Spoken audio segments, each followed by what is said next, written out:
Ryan, can you believe it? Tomorrow I'm leaving for London, I said, pacing my tiny apartment like a caged animal. Ryan leaned against the doorframe, a smirk playing on his lips. Believe it? Dude, I've been hearing you talk about this since college. You're finally getting out of that cubicle nightmare. I know. I laughed nervously. It's everything I've worked for. Lila, this job, it's perfect. Ryan raised an eyebrow. Speaking of Lila, she seems off lately. Distracted, maybe? I waved him off. She's fine. Just busy, I guess. We talked last night. Everything's normal. Ryan shook his head. You say that, but your fiancée has been texting nonstop, disappearing for hours. You sure she's not hiding something? I frowned but forced a smile. Ryan, you're being paranoid. Lila loves me. She wouldn't. The phone buzzed. It was Lila. I answered eagerly. Hey, babe. Hey. Her voice was soft, almost hesitant. Are you packing? Almost. Just a few more things. I can't believe this is happening. There was a pause. Aiden, can we talk tonight? Alone. I felt a twinge of unease. Of course. After dinner. Yeah. Dinner felt like torture. Lila was there, laughing, touching my arm, pretending like nothing was wrong, but I noticed the way she kept checking her phone. So, you're excited about London? She asked, forcing a smile. More than you can imagine, I said, taking her hand. You know, I've dreamed about this. She squeezed my hand, but her eyes darted to the corner of the room. Something in her expression didn't fit. After dinner, we moved to the living room. Lila's smile faded. Aiden, I need to tell you something. I laughed nervously. Something good, I hope. Her face went pale. No, it's bad. Bad? Lila, what is it? My heart started pounding. She looked down, twisting her fingers. I met Derek yesterday. What? My voice cracked. You mean Derek? Your ex? Yes. Her tone was calm, almost too calm. I couldn't help it. He came back and I chose him over you. I felt my chest tighten. The room spun. You what? I'm sorry, Aiden. I really am. But I can't go with you to London. And I didn't apply for your visa. I stared at her, disbelief and rage mixing into one. You tore it up? Not exactly tore. I just never sent it. It wouldn't have mattered anyway, she said, shrugging like it was nothing. Nothing? Lila, that was my chance, my life. My voice shook, and I couldn't stop pacing. Do you understand what this means? I do, she said softly, and I'm sorry. But my heart, it's not with you anymore. I sank onto the couch, numb. You chose him over me? Over everything we had. She knelt beside me, placing a hand on my arm. I'm not proud of it. But yes, I did. I can't pretend anymore. I wanted to scream, to hit something, to break something, but all I could do was stare at her. In my dream, my life abroad, I know, she interrupted gently. I know, and I hate myself for it. I stood abruptly. Hate yourself? You've ruined my life, Lila. How could you do this? How could you? Ryan's words from earlier came back. You're being naive. She's hiding something. I wished I'd listened. I felt tears sting my eyes, anger and disbelief churning. I trusted you. I whispered. I gave you everything, and you chose him. Over me. Over us. I didn't plan it this way, she said, voice trembling. I didn't want to hurt you, but I can't lie anymore. I laughed bitterly, a hollow sound. Hurt me? Lila, this isn't just hurting me. You've destroyed me. My future, my work, everything. She looked at me with pleading eyes. Please try to understand. I shook my head violently. Understand? No, there's nothing to understand. You lied, you betrayed me, and you stole my dream. Her silence said more than words. I felt like I was suffocating. The life I imagined, the happiness I counted on, it all evaporated in one conversation. I grabbed my coat. I need air. Outside, the cold night hit me, but it didn't matter. I felt empty, hollow, like the ground had vanished beneath me.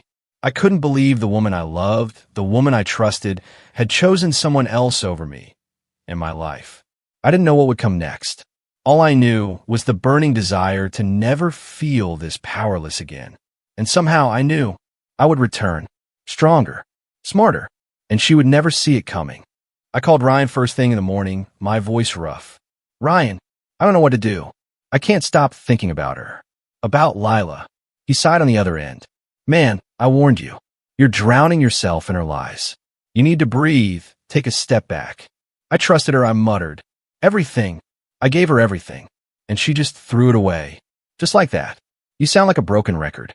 I know it hurts, but beating yourself up won't fix it. I can't help it. I keep replaying everything. Dinner, the way she smiled, how she held my hand. All lies.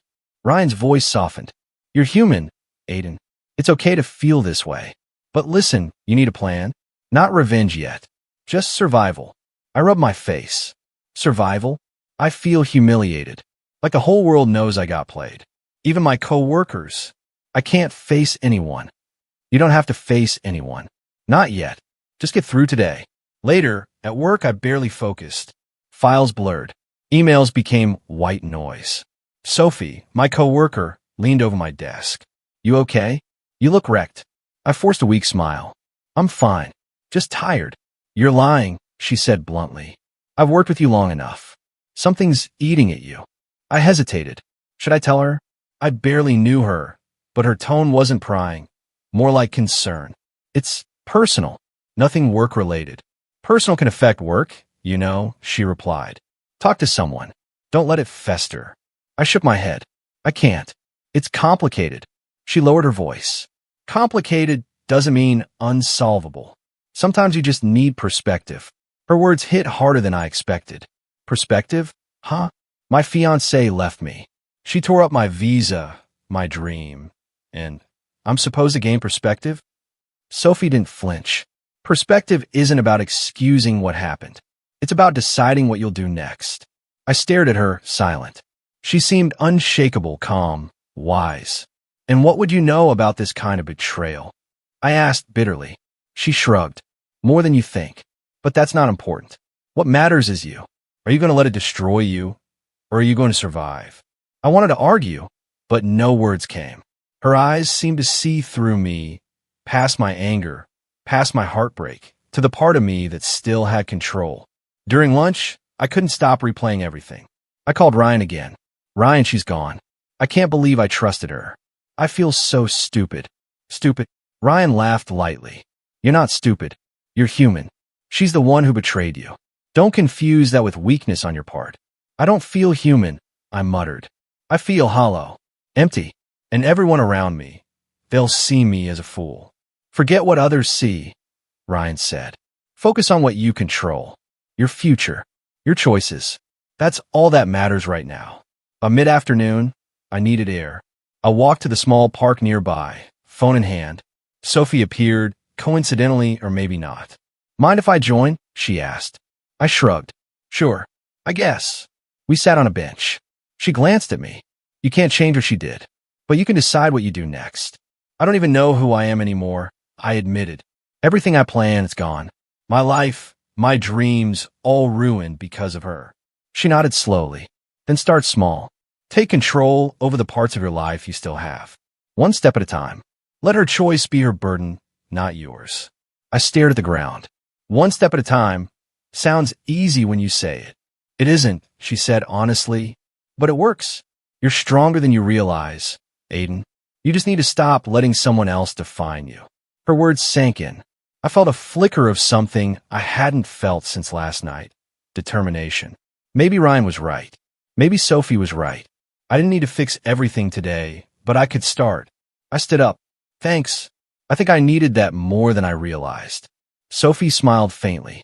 Anytime. Just don't let this define you. You're capable of more than you think. As I walked back to the office, I couldn't stop thinking about Lila. The betrayal still burned, but now I had a tiny spark of clarity. I didn't have to fall apart. I didn't have to prove anything to her. Not yet. I whispered to myself, more firmly than I expected, I'll figure this out, one step at a time. And someday she'll see who I've become. For the first time since last night, I felt a strange mix of fear and hope. Maybe surviving wasn't just about enduring. It was about preparing for what comes next. And I had a feeling what came next would change everything. I slammed my laptop shut, my hands trembling. I can't stop thinking about him. Derek, that smug bastard, I muttered. Ryan groaned. You mean your fiancé's ex who broke your life? Yeah, he's arrogant. But obsessing isn't going to fix anything, Aiden. I know, but I can't help it. He's everywhere. He's the reason she left me. The reason my visa is gone.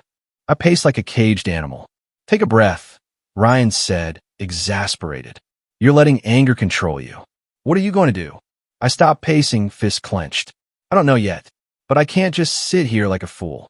Later, I met up with some mutual friends, Jessica, Mark, and Nina, hoping for clarity. I thought they'd support me, but the conversation turned messy fast. Jessica smirked. Aiden, come on. Lila's happy now. Don't make this about you. Happy? You all saw what she did. She destroyed my dream. I shouted, my voice breaking. Mark rolled his eyes. Yeah, but blaming her or Derek won't change your situation. I gaped at him. Not change it. They manipulated everything. Lila, she lied to me every step of the way. Nina leaned forward, her voice low. Aiden, you really think you knew her? You think Derek's innocent in all this? He's the reason she's acting this way. I froze. What do you mean? Jessica laughed, cruel and sharp. Derek's always had a way of getting what he wants. You were just weak enough to fall for it. I clenched my teeth. Weak? I loved her. I trusted her. And you still do, Nina said softly. You can't stop thinking about them, can you? I slammed my hand on the table. No, I can't. And I won't. I refuse to be a victim any longer. They think I'm broken, that I'll just vanish. But I won't. Mark raised an eyebrow. Careful, Aiden. Anger can make you reckless. Are you thinking clearly? I've never been more clear in my life, I said, eyes burning. I need to take back control. Not by hurting anyone, not yet, but by reclaiming my life, my choices. Jessica scoffed. And how do you plan to do that? Money? Influence? What exactly? I leaned in, voice low but steady. I plan to be smarter, stronger, better than I was before. Derek can have his arrogance. Lila can have her guilt. I'll have power over myself first. Nina tilted her head. And what about them? Surely you want more than just personal growth. I paused. Maybe, but it's not revenge I'm after. Not in the way you think. It's dignity, control. They won't see me coming, and that's the point. Jessica snorted. Sounds like a cliche. People don't change overnight. Maybe not overnight, I admitted, but they underestimate me. And that's their mistake. Later that night, alone in my apartment, I couldn't sleep. I replayed every moment with Lila, every glance she gave Derek, every word she whispered. My anger mingled with clarity. I trusted her, she betrayed me. But I won't let this define me, I whispered to the dark. The thought of Derek made my blood boil. I imagined his smug smile, the way he thought he could manipulate everyone. But I noticed cracks too, his arrogance, his laziness disguised as confidence. Everyone has weaknesses, I muttered. Even him. I grabbed a notebook and started writing. Step 1, improve myself. Step 2, regain power, socially, financially, emotionally. Step 3, watch them unravel if they deserve it. I didn't need a rush. I didn't need to plan revenge yet. I just needed strategy. My phone buzzed. It was Ryan. Still brooding? He texted. I typed back. Not brooding. Planning. I smiled faintly. For the first time since everything fell apart, I felt a spark of something. Not hope. Not happiness. But purpose. Something dangerous. Something I would wield carefully. I whispered again, almost to myself. I won't be their victim. Not Lila. Not Derek, no one. The room was quiet, except for my shallow breaths. But my mind was loud, calculating, observing, learning. This was my breaking point, and from it I would rise. I closed the notebook, feeling the weight of my anger and determination. Tomorrow, I said, voice firm, I start, one step at a time. And somewhere in the dark, I promised myself, when I returned, they wouldn't recognize the man I'd become. I stepped off the plane, luggage in hand, feeling the weight of my past pressing down on me. The city was unfamiliar, loud, alive, but I was invisible. All right, and I muttered, time to start over. The taxi driver eyed me curiously. First time here, he asked. Yeah, I said, forcing a smile. New beginnings. He chuckled. You look like you've left something behind. I swallowed hard, muttering, maybe I have. Later that day, I checked into my apartment. The silence was deafening. No Lila, no Derek, no familiar streets. Just me and my thoughts. I wanted to scream, but instead, I called Ryan. Hey, I said, voice flat. I made it. It's different here. Different can be good, Ryan said. You need this. Just don't let yourself slip back into old patterns. I won't, I said, but doubt lingered. Alone, I felt hollow. The next morning, I walked to the company that hired me. A smart-looking man greeted me. You must be Aiden. I'm Mr. Collins, your manager. Pleasure, I said, shaking his hand.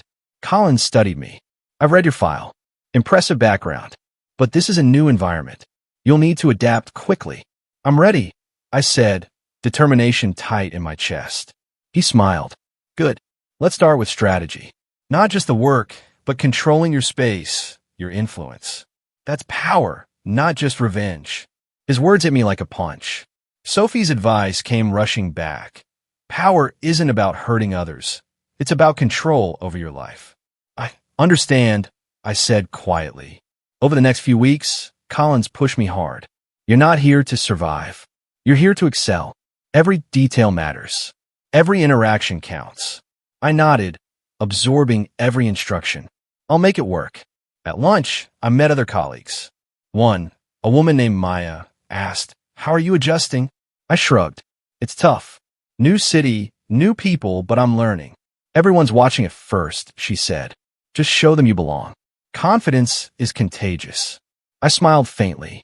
Confidence, something I'd lost completely, but maybe could be rebuilt. That evening, I called Sophie. She's right, you know, I said, pacing my apartment.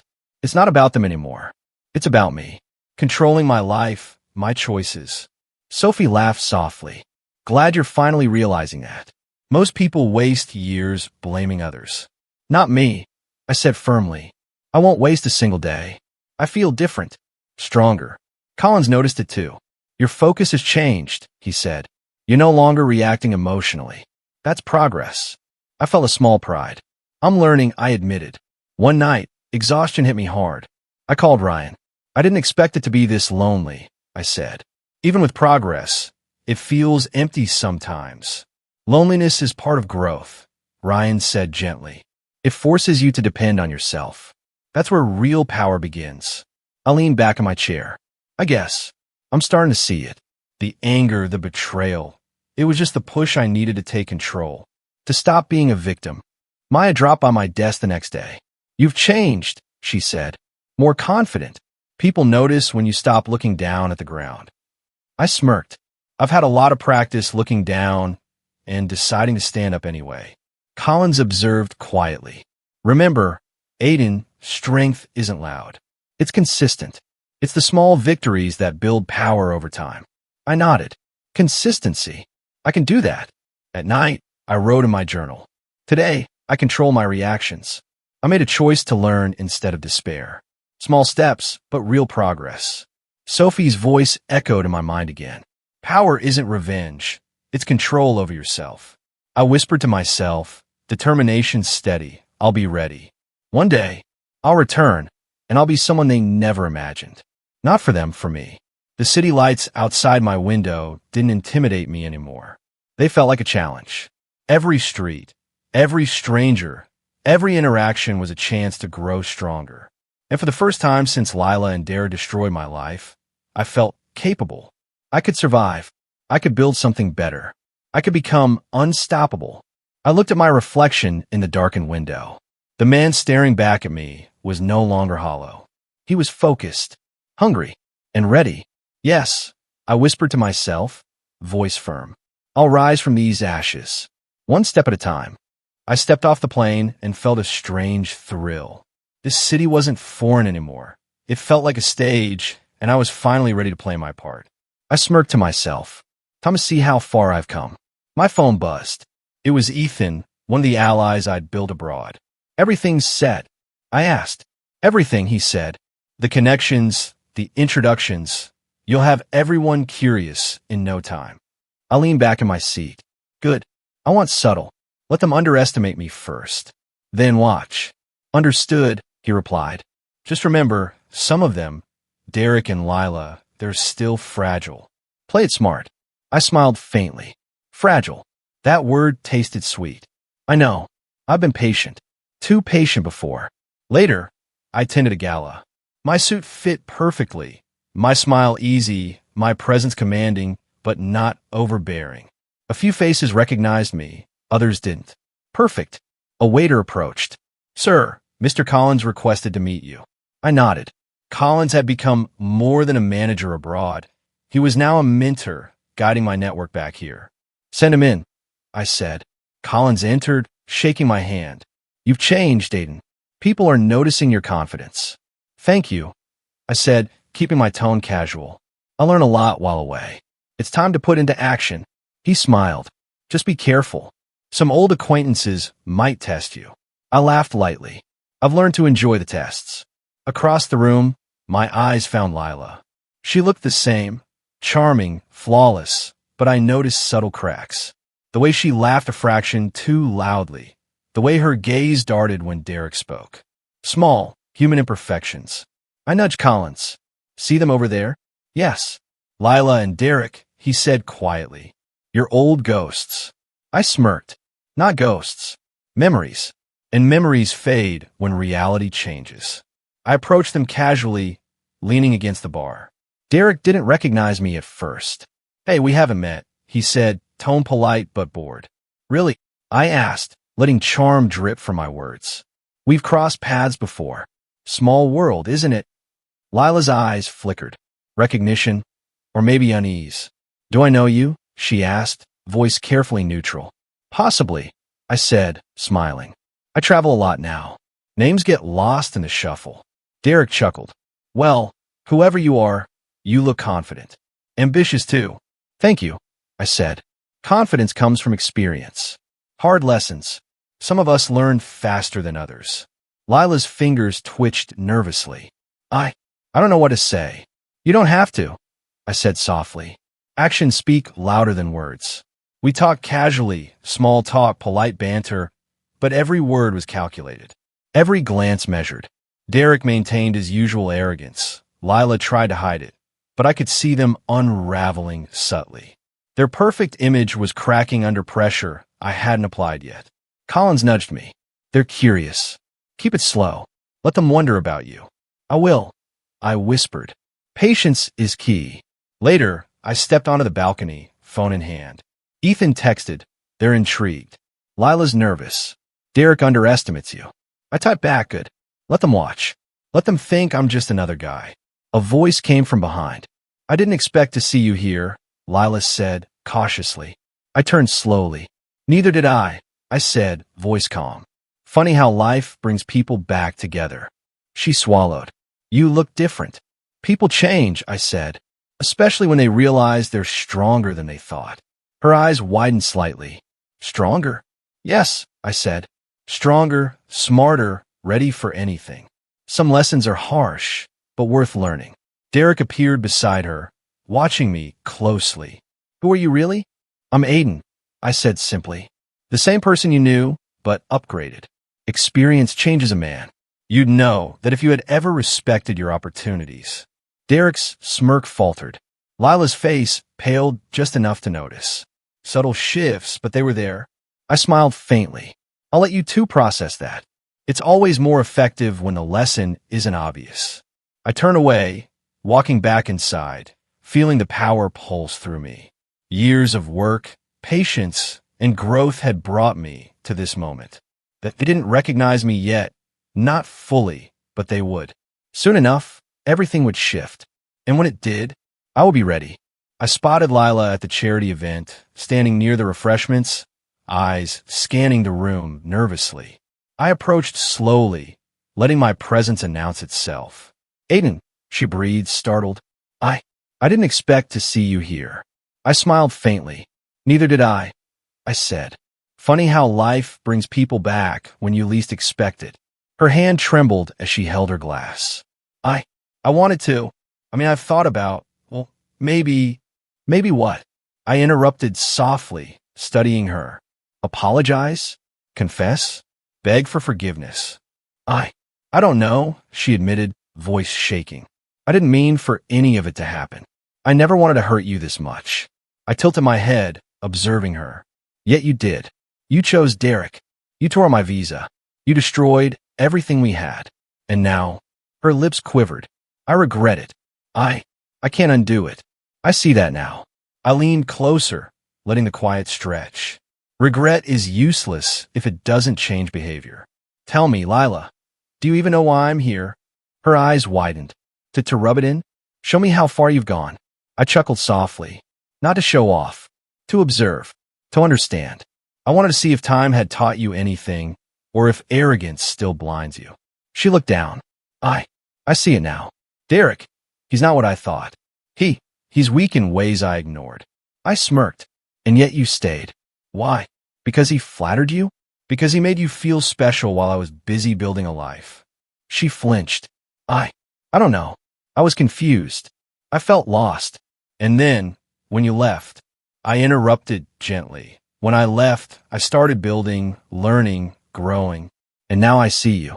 And you realize the damage you caused, don't you? Her shoulders slumped. Yes, I see it. I can't take it back. But I want to make things right. Make things right. I repeated, voice low. Do you even understand the meaning of that? Maybe not fully, she admitted. But I want to try. I can't undo the past, but I said softly, letting a pause hang in the air. The pause is important. Sometimes the best way to teach a lesson isn't with confrontation. It's letting people see the consequences of their own choices. Meanwhile, Derek's arrogance was showing cracks. At the same event, I noticed him arguing with a key client, stammering, over-explaining, losing control. Derek, what happened? A colleague whispered. I don't know. Derek snapped, face red. It's just unexpected. I caught a glimpse of him, smiled faintly. Patience. Subtle maneuvering. Karma in motion. Back to Lila. She hesitated, voice barely audible. Aiden, do you hate me? I stared at her. I don't hate you. Hate is wasteful. I'm disappointed and cautious. I watch, I learn, I wait. That's more powerful than hate. She swallowed. I see now. You're different. Stronger. Smarter. I've had to be, I said. You and Derek forced my hand. But here's the question. Do I act now? Do I expose everything and let the world see the truth? Or do I let it unravel naturally? Her eyes widened. You could ruin us. Easily. Yes, I said calm. I could. But sometimes the best lessons are self-inflicted. People need to face the consequences of their arrogance themselves. Lila's lip trembled. I understand. I'm sorry. Truly. I nodded slowly. Words are easy. Actions, consequences, that's what teaches. Watch carefully, Lila. You'll learn more from watching Derek lose his grip than any lecture I could give. Her eyes met mine, filled with fear and guilt. You're terrifyingly calm. Calm, I said, is power. And observing without interfering, that's control. I turned, walking away, letting her stew in the tension. I noticed Derek fuming with his colleagues, trying to salvage a deal, stumbling over excuses. Lila hovered near him, nervous, silent, realizing her manipulations no longer worked. I smiled faintly. Patience, Aiden, I whispered to myself. Karma works faster when it's allowed to breathe. Later, outside the event, I called Ryan. It's working, I said quietly. Lila's guilt is visible. Derek's arrogance is cracking. Friends, colleagues, they all see it. Ryan laughed softly. Finally, you're letting the natural consequences take care of them. Yes, I said. Not revenge, just truth. I'm giving them room to fail themselves. That's the lesson they need. He paused. You've grown, man. From broken and betrayed to this. Proud of you. I exhaled, leaning back against the wall. It's only the beginning. The real test isn't about exposing them. It's about maintaining control, staying ahead, and watching karma unfold without my hand forcing it. And somewhere inside, I knew every misstep Lila and Derek made would teach them more than I ever could. I was no longer a victim. I was a spectator, a strategist, and soon, everything would be right where it belonged. I arrived at the gala, the room buzzing with whispers. Eyes scanned me as I walked in, calm, controlled. Derek's presence hit me first. He looked disheveled, uneasy, no longer the confident man I once knew. "Derek," I said casually, letting my voice cut through the murmur. "How are things going?" He froze, blinking rapidly. "Aiden, I didn't expect to see you here." "Funny, isn't it?" I said, smiling faintly. "How life has a way of revealing truths." Lila appeared behind him, her face pale. She opened her mouth, then closed it, uncertain. "Aiden, I held up a hand. Save it. I've heard enough apologies from you both. Today isn't about words. It's about consequences." Derek swallowed, voice shaky. I'm sorry. I never meant." I cut him off. "Sorry? You're sorry now? After everything you did?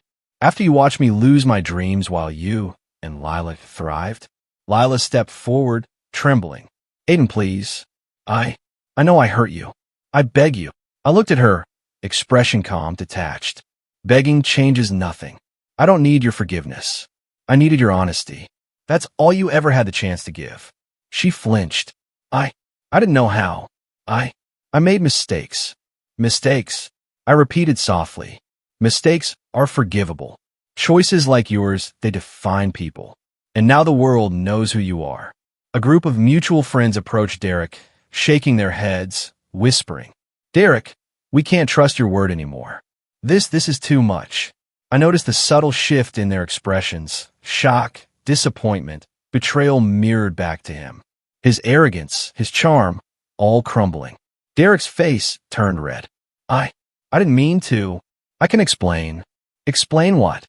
I asked, voice calm, measured. "That you manipulated, lied, and watched everything fall apart while pretending to be untouchable?" "No, your explanations won't save you." Lila's lips quivered. "Aiden, please. I've learned. I've changed. I'm sorry." I took a slow breath, observing her shame. Change is private. Redemption is earned, not begged for. Your fear, your social and professional shame, that's natural consequence. I didn't create it. You did. She sank slightly, gaze lowered. I don't deserve this, do I? You deserved honesty. You didn't give it. Now you face the result." Derek stammered. "I can fix it. I'll do anything." "Anything," I said, voice soft but sharp. "It's too late for anything. Actions speak louder than words, remember? And yours already spoke, louder than you ever imagined." The room watched silently, absorbing the tension. Lila's colleagues glanced at her with quiet disapproval. Derek's friends whispered among themselves, subtly abandoning him. Their world was cracking. I didn't need to shout, or gloat, or retaliate. My calm was louder than any insult I could throw. I leaned slightly closer to Lila. "You wanted me to crumble. You want to see me fail. You thought I'd vanish." She looked at me, eyes wide, guilt heavy. I thought I'd be happy with him." "And?" I asked quietly. She swallowed. "I'm not. I lost everything that mattered. And I understand now. I made the wrong choices." I nodded once, slowly. Understanding doesn't repair the damage, but it does teach you what real consequences feel like. Derek tried again. "Aiden, I swear I cut him off with a quiet laugh. "No more promises. No more apologies. You're dismantled by your own arrogance, Derek. No one else had to lift a finger." Lila's shoulders shook. "Please, can't we? I don't want this to be the end." I shook my head gently. "It already is. Not because I chose it, but because you chose it. I regained my life, my dreams, my dignity. That's my power.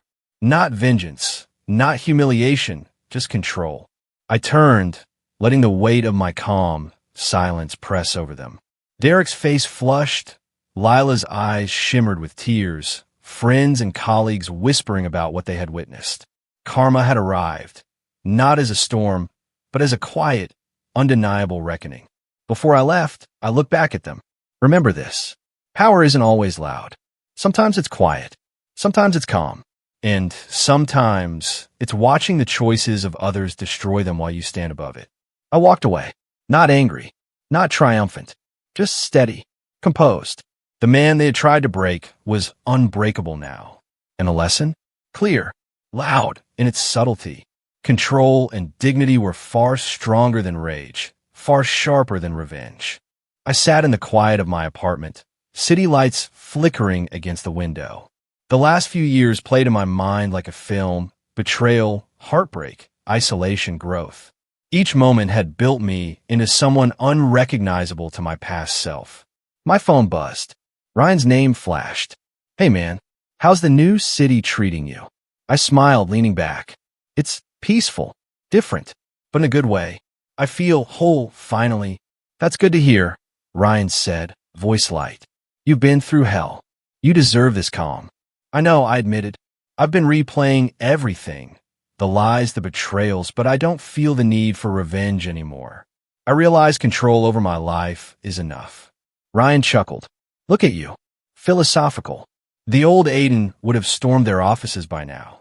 "Old Aiden was reactive," I said. "New Aiden observes, learns, and moves forward. That's the difference." There was a pause. Then he said softly, "I'm proud of you, man. Seriously. You turned pain into power without losing yourself." I smiled, gratitude in my chest. "Couldn't have done it without you reminding me who I am. And Sophie, too." Speaking of Sophie, I called her next. "Sophie, you were right," I said. "Power isn't revenge. It's control over yourself. It's patience, it's calm. It's dignity." She laughed softly. "Finally, the lesson sticks. I've seen you grow from angry, broken Aiden to, well, this. This is better than I imagined," I admitted. For the longest time, I wanted them to fail loudly, to see me crushed. But watching their mistakes unfold naturally, it's far more satisfying. And I didn't lose myself in the process. Sophie paused. "That's the real victory, Aiden. Not exposing them, not showing off, just living fully while they deal with their choices." "I see that now," I said. "I can finally leave it behind. Lila, Derek, the past isn't mine to carry anymore." Later, I walked through the city streets, cool night air brushing against my face. People moved around me, oblivious to the quiet storm I had survived inside. My mind wandered until I noticed a small envelope on my doorstep, a letter from Lila. I picked it up carefully, feeling the paper between my fingers. My thumb hovered over the seal. Her handwriting, familiar, almost nostalgic. I imagined the words inside.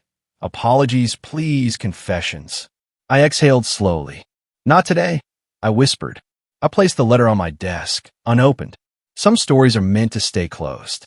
The past doesn't need revisiting. A few steps later, I ran into Ryan, who grinned. "Out for a night walk?" "Yeah," I said, smiling. Needed to feel alive, to realize how far I've come. "You look different," he said. "Stronger, calmer, more at peace." "I am," I said simply. "I've accepted everything. The heartbreak, the betrayal, the lessons. They shaped me, but they don't define me." He nodded. "And you're moving forward?" "Yes," I said firmly. "Forward. And I mean it this time. No looking back. No regrets. Just life." Ryan clapped me on the shoulder. "Good. That's the Aiden I know, the one who survives everything and comes out on top." I laughed softly. "Yeah, except this time, I won't just survive. I'll thrive, and I won't let the shadows of Lila or Derek darken my path." We walked together for a while, the city around us alive with lights and distant conversations. I felt light, almost free. Every step felt intentional, a rhythm of reclaimed life. Later, I met Sophie at a small cafe. She smiled at me knowingly. "You're really letting it go, aren't you?" "I am," I said. "I've learned the best power isn't in revenge. It's in closure, in living your life fully while letting karma take its course." She reached across the table, lightly touching my hand. "You've come so far. I'm proud of you." "Thanks, Sophie," I said, warmth filling me. "I couldn't have reached this point without you and Ryan reminding me who I am." As I walked home that night, I glanced at the unopened letter from Lila again. It stayed where I left it, silent, harmless, a symbol of the past I had finally left behind. I whispered to myself, smiling faintly, "Some chapters end quietly." And that's the way it should be. The city lights stretched ahead, full of possibility.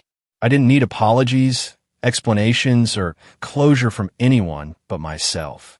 The future was mine to write, and I felt ready, steady, confident, and free. For the first time in years, I wasn't running from betrayal, heartbreak, or mistakes. I was walking toward life with control, dignity, and peace. And that was enough.